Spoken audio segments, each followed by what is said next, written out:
Part 3rd. Whose fault? A dramatic picture in one act. Characters. Jadwiga Karloeka. Leon, a painter. A servant. In the house of Jadwiga Karloeka. Scene I. Servant. The lady will be here in a minute. Leon. Alone. I cannot overcome my emotion, nor can I tranquilize the throbbing of my heart. 3 times have I touched the bell, and 3 times have I wished to retreat. I am troubled. Why does she wish to see me? Takes out a letter. Be so kind as to come to see me on a very important matter. In spite of all that has happened, I hope you will not refuse to grant the request of a woman. Jadwiga Karloeka. Perhaps it would have been better and more honest to have left this letter without an answer. But I see that I have cheated myself in thinking that nothing will happen, and that it would be brutal of me not to come. The soul, poor moth, flies toward the light which may burn, but can neither warm nor light it. What has attracted me here? Is it love? Can I answer the question as to whether I still love this woman so unlike my pure sweetheart of former years, this half-lioness, whose reputation has been torn to shreds by human tongues? No, it is rather some painful curiosity which has attracted me here. It is the unmeasurable grief which in 2 years I have been unable to appease. That desire for a full explanation, why, has been repeated over and over during my sleepless nights. And then let her see this emaciated face, let her look from nearby on that broken life. I could not resist. Such vengeance is my right. I shall be proud enough to set my teeth to stifle all groans. What is done cannot be undone, and I swear to myself that it shall never be done again. Scene 2. Jadwiga. Entering. You must excuse me for keeping you waiting. Leon. It is my fault. I came too early, although I tried to be exact. Jadwiga. No, I must be frank and tell you how it happened. In former times we were such dear friends, and then we have not seen each other for 2 years. I asked you to come, but I was not sure that you would grant my request. Therefore when the bell rang after 2 years smiling, I needed a few moments to overcome the emotion. I thought it was necessary for both of us. Leon. I am calm, madam, and I listen to you. Jadwiga. I wished also that we should greet each other like people who have forgotten about the past, who know that it will not return, and to be at once on the footing of good friends. I do not dare say like brother and sisters. Therefore, sir, here is my hand, and now be seated and tell me if you accept my proposition. Leon. I leave that to you. Jadwiga. If that is so, then I must tell you that such an agreement, based on mutual well-wishing, excludes excessive solemnity. We must be natural, sincere, and frank. Leon. Frankly speaking, it will be a little difficult, still. Jadwiga. It would be difficult if there were no condition, not a word about the past. If we both keep to this, a good understanding will return of itself, and in time we may become good friends. What have you been doing during the past 2 years? Leon. I have been pushing the wheelbarrow of life, as all mortals do. Every Monday I have thought that in a week there would be another Monday. I assure you that there is some distraction in seeing the day spin out like a thread from a ball,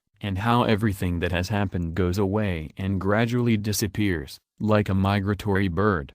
Jadwiga. Such distraction is good for those to whom another bird comes with the song of the future. But otherwise. Leon. Otherwise it is perhaps better to think that when all threads will be spun out from the ball, there will remain nothing. Sometimes the reminiscences are very painful. Happily time dulls their edge, or they would prick like thorns. Jadwiga. Or would burn like fire. Leon. All-wise nature gives us some remedy for it. A fire which is not replenished must die, and the ashes do not burn. Jadwiga. We are unwillingly chasing a bird which has flown away. Enough of it. Have you painted much lately? Leon. I do nothing else. I think and I paint. It is true that until now my thoughts have produced nothing, and I have painted a very little. But it was not my fault. Better be good enough to tell me what has caused you to call me here. Jadwiga. It will come by itself. In the first place, I should be justified in so doing by a desire to see a great man. You are now an artist whose fame is worldwide. Leon. I would appear to be guilty of conceit, but I honestly think that I was not the last pawn on the chessboard in the drawing room, and that is perhaps the reason why I have been thinking during the past 2 years and could not understand why I was thrown aside like a common pawn. Jadwiga. And where is our agreement? Leon. It is a story told in a subjective way by a third person. According to the second clause in our agreement sincerity, I must add that I am already accustomed to my wheelbarrow. Jadwiga. We must not speak about it. Leon. I warn you it will be difficult. Jadwiga. It should be more easy for you. You, the elect of art and the pride of the whole nation. And in the meanwhile, its spoiled child, you can live with your whole soul in the present and in the future. From the flowers strewn under one's feet, one can always choose the most beautiful, or not choose at all, but always tread upon them. Leon. If one does not stumble. Jadwiga. No. To advance toward immortality. Leon. Longing for death while on the road. Jadwiga. It is an excess of pessimism for a man who says that he is accustomed to his wheelbarrow. Leon. I wish only to show the other side of the medal. And then you must remember, madam, that today pessimism is the mode. You must not take my words too seriously. In a drawing room, one strings the words of a conversation like beads on a thread. It is only play. Jadwiga. Let us play then. After a while. Ah, how many changes! I cannot comprehend. If 2 years ago someone had told me that today we would sit far apart from each other, and chat as we do, and look at each other with watchful curiosity, like two people perfectly strange to each other, I could not have believed. Truly, it is utterly amusing. Leon. It would not be proper for me to remind you of our agreement. Jadwiga. But nevertheless you do remind me. Thank you. My nerves are guilty for this melancholy turn of the conversation. But I feel it is not becoming to me. But pray be assured that I shall not again enter that thorny path, if for no other reason than that of self-love. I, too, amuse myself as best I can, and I return to my reminiscences only when wearied. For several days I have been greatly wearied. Leon. Is that the reason why you asked me to come here? I am afraid that I will not be an abundant source of distraction. My disposition is not very gay, and I am too proud, too honest, and too costly to become a plaything. Permit me to leave you. Jadwiga. You must forgive me. I did not mean to offend you. Without going back to the past, I can tell you that pride is your greatest fault. And if it were not for that pride, many sad things would not have happened.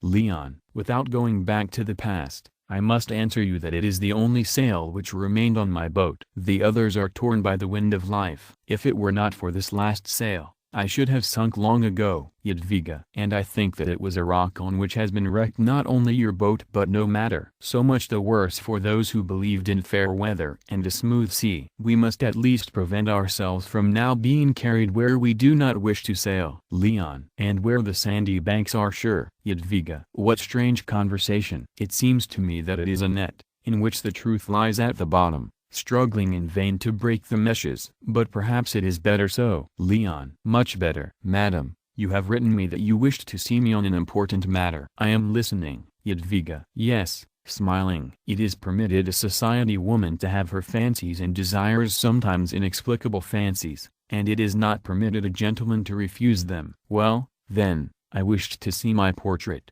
painted by the great painter Leon. Would you be willing to paint it? Leon. Madam. Jadwiga. Ah. The lion's forehead frowns, as if my wish were an insult. Leon. I think that the fancies of a society woman are indeed inexplicable, and do not look like jokes at all. Jadwiga. This question has two sides. The first is the formal side, and it shows itself thus. Madame Jadwiga Karloeka most earnestly asks the great painter Leon to make her portrait. That is all. The painter Leon, who, it is known, paints lots of portraits, has no good reason for refusing. The painter cannot refuse to make a portrait any more than a physician can refuse his assistants. There remains the other side, the past. But we agreed that it is a forbidden subject. Leon. Permit me, madam. Jadwiga, interrupting. Pray, not a word about the past. She laughs. Ah, my woman's diplomacy knows how to tie a knot and draw tight the ends of it. How your embarrassment pleases me. But there is something quite different. Let us suppose that I am a vain person, full of womanly self-love, full of petty jealousy and envy. Well, you have painted the portrait of Madame Sophia and of Helena. I wish to have mine also. One does not refuse the women such things. Reports of your fame come to me from all sides. I hear all around me the words, our great painter, our master. Society lionizes you. God knows how many breasts sigh for you. Everyone can have your works. Everyone can approach you,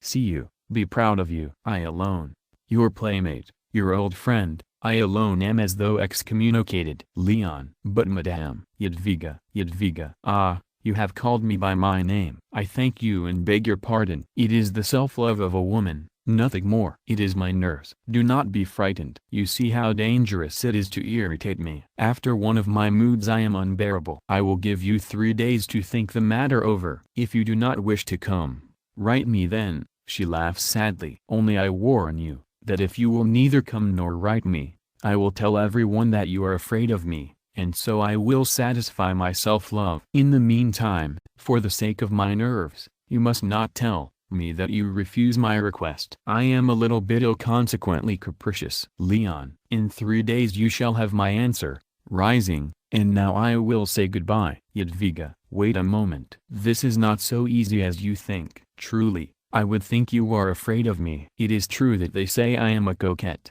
a flirt. I know they talk very badly about me. Besides, we are good acquaintances, who have not seen each other for 2 years. Let us then talk a little. Let me take your hat. Yes, that is it. Now let us talk. I am sure we may become friends again. As for me, at least, what do you intend to do in the future besides painting my portrait? Leon. The conversation about me would not last long. Let us take another more interesting subject. You had better talk about yourself, about your life, your family. Jadwiga. As for my husband, he is, as usual, in Chantilly. My mother is dead. Poor mama. She was so fond of you, she loved you very much. After a pause. In fact, as you see, I have grown old and changed greatly. Leon. At your age the words "I have grown old" are only a daring challenge thrown by a woman who is not afraid that she would be believed.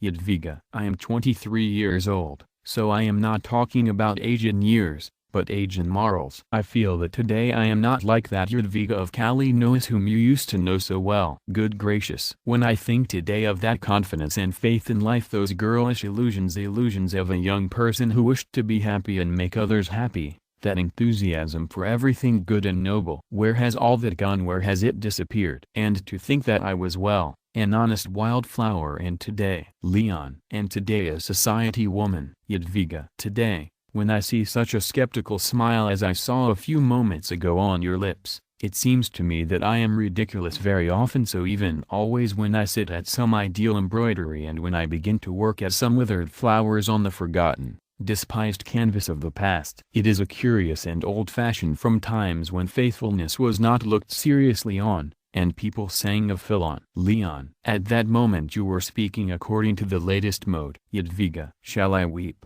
or try to tie the broken thread? Well, the times change. I can assure you that I have some better moments, during which I laugh heartily at everything. Handing him a cigarette. Do you smoke? Leon. No, Madam Jadwiga. I do. It is also a distraction. Sometimes I hunt par force with my husband. I read Zola's novels, I make calls and receive visits, and every morning I ponder as to the best way to kill time. Sometimes I succeed, sometimes not. Apropos, you know my husband, do you not? Leon. I used to know him. Jadwiga. He is very fond of hunting, but only par force. We never hunt otherwise. Leon. Let us be frank. You had better drop that false tone. Jadwiga. On the contrary, in our days we need impressions which stir our nerves. The latest music, like life itself, is full of dissonances. I do not wish to say that I am unhappy with my husband. It is true that he is always in Chantilly, and I see him only once in 3 months,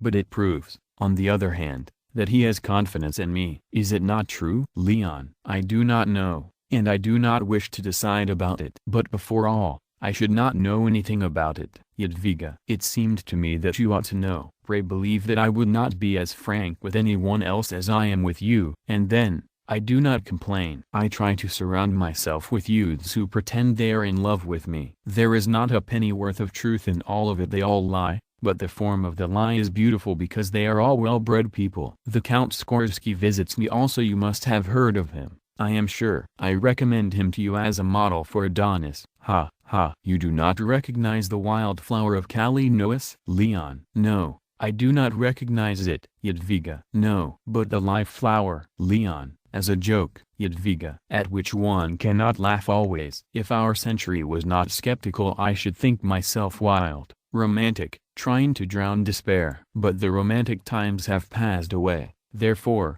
frankly speaking, I only try to fill up a great nothing. I also spin out my ball, although not always with pleasure. Sometimes I seem to myself so miserable and my life so empty that I rush to my prayer desk, left by my mother. I weep, I pray, and then I laugh again at my prayers and tears. And so it goes on round and round. Do you know that they gossip about me? Leon. I do not listen to the gossip. Jadwiga. How good you are. I will tell you then why they gossip. A missionary asked a Negro what, according to his ideas, constituted evil. The Negro thought a while, and then said, "Evil is if someone were to steal my wife." "And what is good?" asked the missionary. "Good is when I steal from someone else." My husband's friends are of the Negro's opinion. Every one of them would like to do a good deed and steal someone's wife. Leon. It depends on the wife. Jadwiga. Yes, but every word and every look is a bait. If the fish passes the bait, the fisherman's self-love is wounded. That is why they slander me.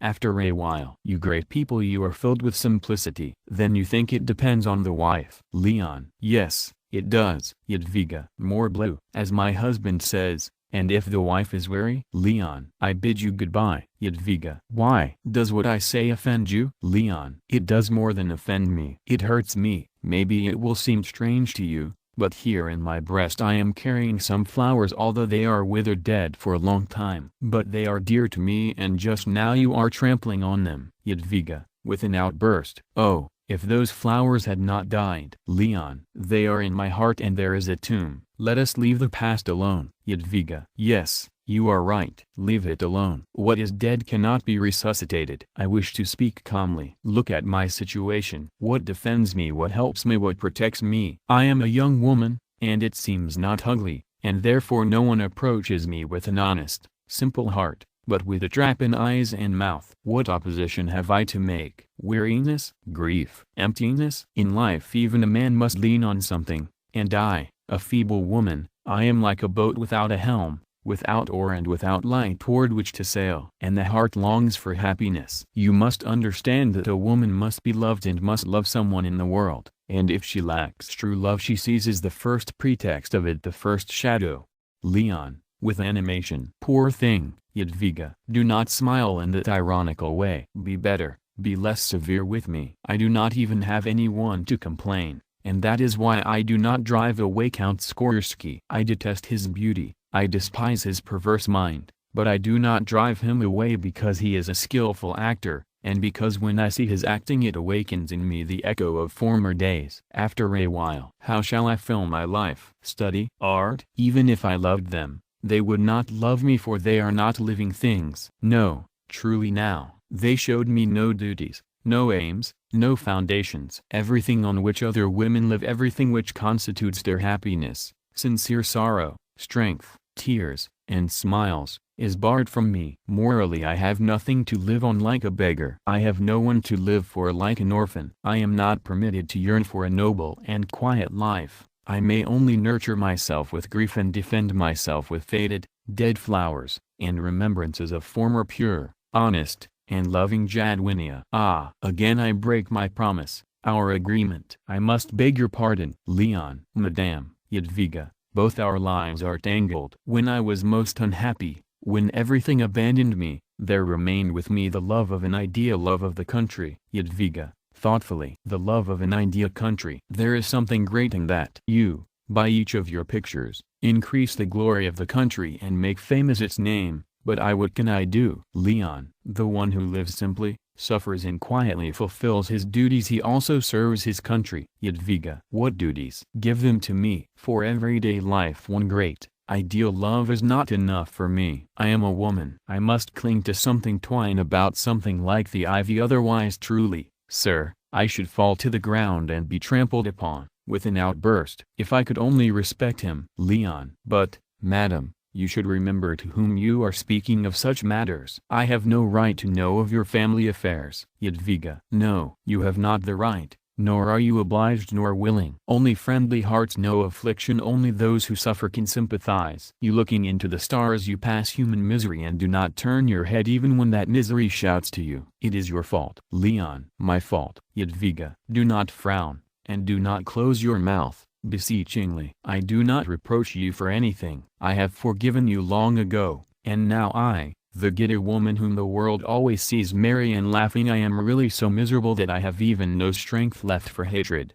Leon. Madam. Enough. I have listened to your story, do not make me tell you mine. If you should hear it, a still heavier burden would fall on your shoulders. Jadwiga. No, no, we could be happy and we are not. It is the fault of both. How dreadful to think that we separated on account of almost nothing, on account of one thoughtless word, and we separated forever. She covers her face with her hands, without hope. Leon. That word was nothing for you. But I remember it still with brain and heart. I was not then what I am today. I was poor, unknown, and you were my whole future, my aim, my riches. Jadwiga. Oh, Mr. Leon, Mr. Leon, what a golden dream it was. Leon. But I was proud because I knew that there was in me the divine spark. I loved you dearly. I trusted you and nothing disturbed the security around me. Suddenly one evening Mr. Karloecki appeared. And already the second evening you told me that you gave more than you received. Jadwiga. Mr. Leon. Leon. What was your reason for giving that wound to my proud misery? You could not already have loved that man, but as soon as he appeared you humiliated me. There are wrongs which a man cannot bear with dignity, so those words were the last I heard from you. Jadwiga. Truly. When I listen to you I must keep a strong hand on my senses. As soon as the other appeared you gave vent to a jealous outburst. I said that I gave more than I took, and you thought I spoke of money and not sentiment? Then you could suspect that I was capable of throwing my riches in your face. You thought I was capable of that? That is why he could not forgive. That is why he went away. That is why he has made his life and mine miserable. Leon. It is too late to talk about that. Too late. You knew then and you know today that I could not have understood your words differently. The other man was of your own world, the world of which you were so fond that sometimes it seemed to me that you cherished it more than our love. At times when I so doubted you did not calm me. You were amused by the thought that you were stretching out to me a hand of courtly condescension, and I, in an excess of humiliation, I cast aside that hand. You knew it then, and you know it today. Jadwiga. I know it today, but I did not know then. I swear it by my mother's memory. But suppose it was even as you say. Why could you not forgive me? O God. Truly one might go mad. And there was neither time nor opportunity to explain. He went away and never returned. What could I do? When you became angry, when you shut yourself up within yourself, grief pressed my heart. I am ashamed even today to say this. I looked into your eyes like a dog which wishes to disarm the anger of his master by humility. In vain. Then I thought, when taking leave, I will shake hands with him so honestly and cordially that he will finally understand and will forgive me. While parting my hand dropped, for you only saluted me from afar. I swallowed my tears and humiliation. I thought still he will return tomorrow. A day passed. 2 days, a week, a month. Leon. Then you married. Jadwiga. Passionately. Yes. Useless stares and time made me think it was forever. Therefore anger grew in my heart, anger and a desire for vengeance on you and myself. I wished to be lost, for I said to myself, that man does not love me, has never loved me. I married in the same spirit that I should have thrown myself through a window from despair because, as I still believe, you never loved me. Leon. Madam. Do not blaspheme. Do not provoke me. I never loved you. Look at the precipice which you have opened before me. Count the sleepless nights during which I tore my breast with grief. Count the days on which I called to you as from a cross. Look at this thin face, at these trembling hands, and repeat once more that I never loved you. What has become of me? What is life for me without you? Today my head is crowned with laurels, and here in my breast is emptiness and exhaustless sorrow, and tears not wept, and in my eyes eternal darkness. Oh, by the living God, I loved you with every drop of my blood, with my every thought, and I was not able to love differently. Having lost you, I lost everything: my star, my strength, faith, hope, desire for life, and not only happiness, but the capacity for happiness. Woman, do you understand the dreadful meaning of those words? I have lost the capacity for happiness. I have not loved you. Oh, despair! God alone knows for how many nights I have cried to him, Lord, take my talent, take my fame, take my life, but return to me for only one moment my Jadwiga as she was of old. Jadwiga. Enough, Lord, what is the matter with me? Leon. I love you. Leon. Oh, my dearest. He presses her to his breast. A moment of silence. Jadwiga, I have found you. I loved you always. Ah, how miserable I was without you. With love for you I defended myself from all temptations. You do not know it, but I used to see you. It caused me grief and joy. I could not live any longer without you, and I asked you to come. I did it purposely. If you had not come, something dreadful would have happened. Now we shall never separate. We shall never be angry, is it not so? A moment of silence. Leon, as though awakening from slumber. Madam, you must pardon me. I mistook the present for the past, and permitted myself to be carried away by an illusion. Pardon me, Jadwiga. Leon, what do you mean? Leon, earnestly. I forgot for a moment that you are the wife of another. Jadwiga. Oh,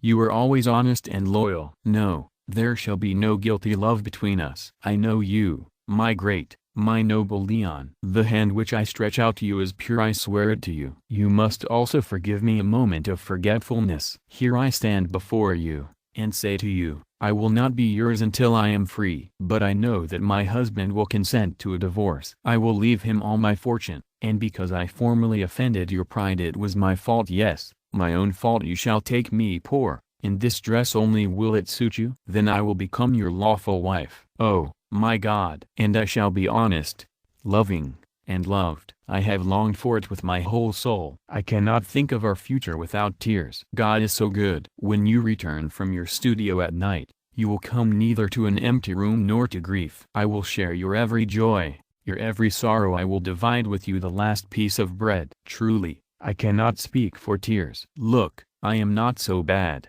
but I have been so miserable. I loved you always. Ah, you bad boy, if it were not for your pride we should have been happy long ago. Tell me once more that you love me, that you consent to take me when I shall be free. Is it not so, Leon? Leon. No, madam. Jadwiga. Leon, my dearest, wait. Perhaps I have not heard well, for I cannot comprehend that when I am hanging over a precipice of despair, when I seize the edge with my hands, you, instead of helping me, you place your feet on my fingers. No, it is impossible. You are too good for that. Do not thrust me away. My life now would be still worse. I have nothing in the world but you, and with you I lost happiness, not alone happiness but everything in me which is good, which cries for a quiet and saintly life. For now it would be forever. But you do not know how happy you yourself will be when you will have forgiven me and rescued me. You have loved me, have you not? You have said it yourself. I have heard it. Now I stretch out my hands to you like a drowning person. Rescue me. Leon, we must finish this mutual torture. Madam, I am a weak man. I would give way but I wish to spare you, if not for the fact that my sore and dead heart cannot give you anything but tears and pity. Jadwiga, you do not love me. Leon, I have no strength for happiness. I did love you. My heart throbbed for a moment with a recollection as of a dead person. But the other one is dead. I tell you this,